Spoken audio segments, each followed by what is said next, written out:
hari ini dilayangkan suratnya permohonan untuk PT Liga bisa mengadakan pre-season kan, istilahnya Pak Erik, pre-season turnamen yang diikuti oleh 4 tim. Tentunya kita menunggu jawaban dari PT Liga. PT Liga kan pasti juga akan memikirkan cara terbaiknya terkait masalah penyelenggaraan, jadwalnya, dan siapa-siapa aja yang bisa ikut gitu. Sebetulnya kalau dari sisi PSSI sudah mengarahkan kepada klub-klub besar lah ya, seperti Persija, Persib, Dewa United, kemudian Persita Tangerang. Tapi juga kan belum, kita harus tanya kesediaan klubnya juga.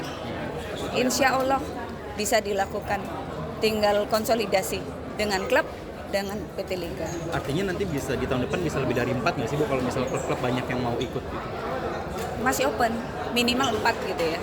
Untuk turnamen minimal 4? Untuk turnamen minimal 4. Tapi kalau ternyata animonya besar kan pasti akan dipikirkan juga Liga bagaimana penyelenggaraannya. Mudah-mudahan kalau lebih besar kan sponsornya ada, kemudian ya lebih sustain untuk persiapan di Liga yang kita target di tahun 2027 ya. Kalau untuk talent pool sendiri Bu yang menjadi Talent poolnya ya banyak ya. Harusnya Kita akan banyak ya, Bu? kumpulin banyak lah. Untuk Liga cukup lah. Apalagi kalau dimulai dari 4 klub dulu ya. Cukup.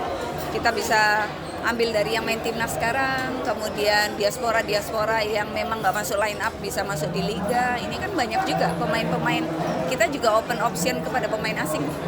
Jadi yang di Belanda atau di Jepang yang memang mau main di Indonesia kan bisa juga. Berarti artinya talent pool tidak terlalu masalah, lebih ke sponsor atau gimana? Talent pool harusnya ya kalau dimulai dari 4 dulu, kita mulai dari yang kecil dulu lah. Kalau kita langsung bicara 18 tim, 16 tim mungkin akan jadi problem. Kalau mulai dari 4, saya pikir tidak ada masalah kalau dari talent pool. Kalau PSSI itu kan 2019 kan pernah ada tuh, Bapak juga acuan juga nggak buat Liga Putri ini? 2019 terakhir. 2019, iya. Acuan juga. Iya, memang kondisi klub masing-masing kan beda-beda.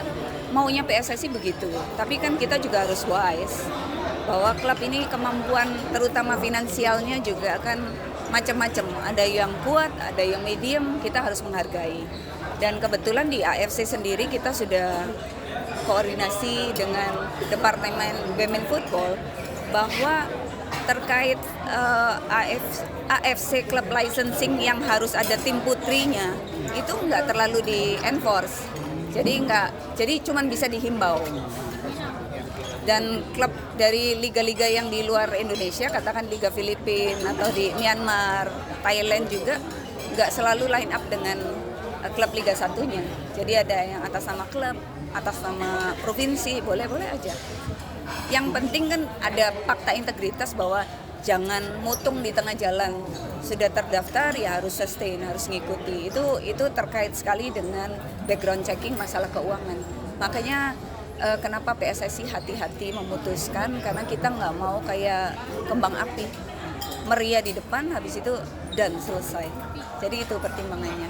Bu, kalau posisi Coach Mochi masih aman atau gimana? Coach Mochi sekarang difokuskan untuk di development. Jadi sudah keputusan dari Ketua Umum melalui koordinasi dengan Exco ya bahwa kita lihat jenjang yang lebih tinggi ya untuk Coach Mochi. Kita lihat dari pengalamannya beliau, credibility-nya, networking-nya dengan GFA, networking-nya beliau dengan Liga Wanita di Jepang. Jadi kita melihat bahwa lebih strategis kalau Coach Mochi itu ada di belakang layar, menyiapkan roadmap-nya.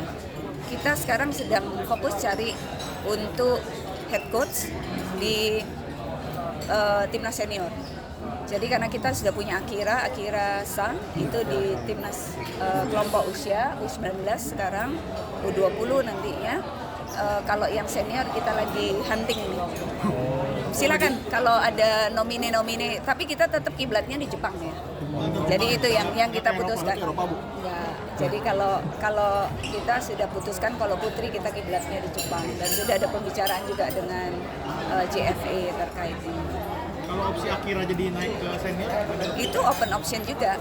Kita lagi pikirkan dan kita nggak bisa cepet-cepetan cari Akira aja, kita nyarinya lama kan. Waktu itu kasih kesempatan Coach Mochi untuk cari juga hampir 1 tahun karena kita hati-hati. Di Jepang juga banyak sekali coach yang mau untuk jadi pelatih di Indonesia, tapi kita kan juga kerjakan background checking ya, gimana portofolio, credibility-nya dan lain-lain. Dan tentunya karena untuk senior itu cukup besar bebannya, ya kita nggak mau main-main. Kita sudah dapat Coach Mochi, ya harusnya lebih baik dari Coach Mochi atau paling tidak setara. Di Piala AFF nanti masih Coach Mochi berarti? Piala AFF tidak. Jadi Coach Mochi sudah diputuskan di development. Sekarang Coach Mochi bekerja dengan Coach Indra untuk mempersiapkan roadmap. Karena kita belum nemu pelatih kepala, maka kita sudah tetapkan Coach Joko Susilo untuk jadi ya Coach Joko Susilo. Itu sebagai head coach ya sementara interim ya? interim untuk mengisi posisi ini. Dan tentunya kita juga melihat di Piala AFF ini persaingan cukup ketat dan kita lebih fokuskan pemain-pemain kita untuk main di Piala AFC. Karena itu prakualifikasi Piala Dunia kan. Jadi kita fokuskan di situ, bukan mengecilkan arti AFF, tapi dengan talent yang memang banyak di usia muda, artinya bahwa akhirnya kita fokuskan di Piala AFC. U19 ya? U19. Bu, update Isabel sama Pauline naturally. Sama kan sama Mauro. Sama itu satu kloter. Mudah-mudahan ya. Sekarang sih sudah selesai prosesnya, di Kemenpora juga bagus, supportnya semua bagus. Sekarang sudah ada di Kumham. Ya, saya pikir beliau pasti akan bekerja cepat untuk membantu PSS.